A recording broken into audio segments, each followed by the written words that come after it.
সারা গায়ের ময়লা, প্যান্টের ময়লা সব ওই খাবারের মধ্যে গেছে।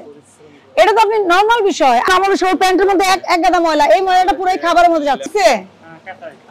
কেঁচা হওয়ার পর এইভাবে ধুতে হবে কেন? আপনারা এগুলো করতে পারেন না? ওই যে উঁচা জায়গা করে সিঙ্ক করে ধুতে পারেন না কেন?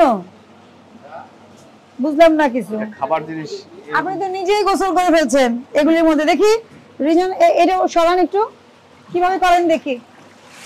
হ্যাঁ, কিভাবে দিতে হয় এটা কি? এটা কি আপনি নিরাপদ খাদ্য নিরাপদ করার জন্য তাদেরকে এটা পদ্ধতি হলো? আপনি যদি এটা কিভাবে করতে হয়?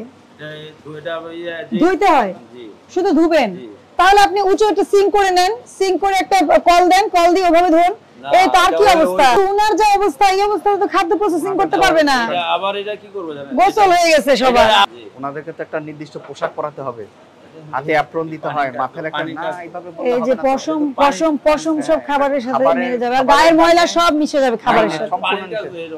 পানির কাজে আপনাকে হাতে গ্লাভস পরাইতে হবে, তাহলে করবেন পোশাক দিয়েন। আপনি শুনেন, নিরাপদ খাদ্য তো বোঝেন, নিরাপদ খাদ্য আইন অনুযায়ী যদি না পারেন তাহলে করবেন না। সিরাজে বানাইছেন, নাড়া দেন।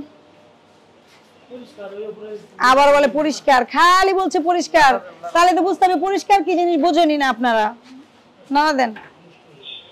তাহলে আগে আপনাদেরকে প্রশিক্ষণ দিতে হবে পরিষ্কার কি জিনিস, এটা প্রশিক্ষণ দিতে হবে। নাড়া দেন, নাড়া দেন। ছোট ছোট ছোট ছোট অনেক পোকা পড়ছে, এগুলো ছেঁকে ফেলেন। বিএসটি এর কাগজটা দেখান সেমাইয়ের জন্য। আমরা এটাই দেখবো যে আপনাকে উনারা পারমিশন দিচ্ছে যে অ্যাড্রেসে, সেটা মিল আছে কিনা। বুঝেন নাই?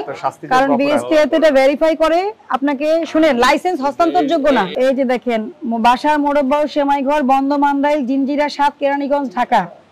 আপনার নাম কি? বাসার। আপনার নাম? আবু বকর সিদ্দিক। কে? এই যে আমার ছেলে।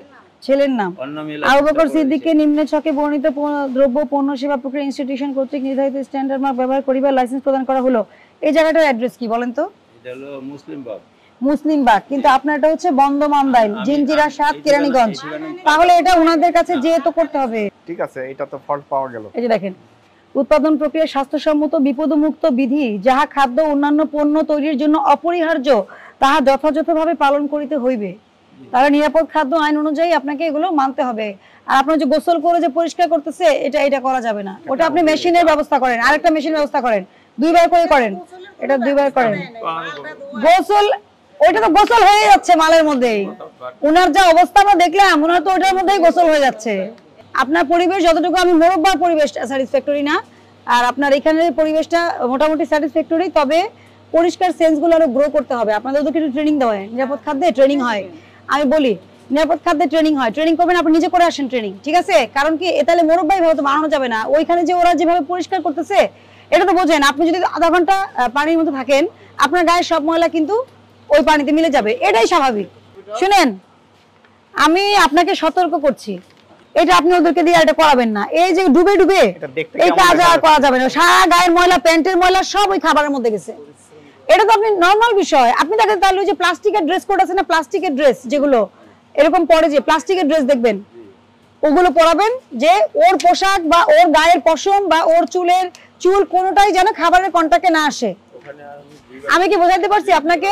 এটা খুবই নরমাল বিষয়। প্যান্টের মধ্যে এক গাদা ময়লা, এই ময়লাটা পুরো খাবারের মধ্যে যাচ্ছে। হ্যাঁ, এখন শুনেন, সতর্কতামূলক আমি আপনাকে 20,000 টাকা জরিমানা করলাম।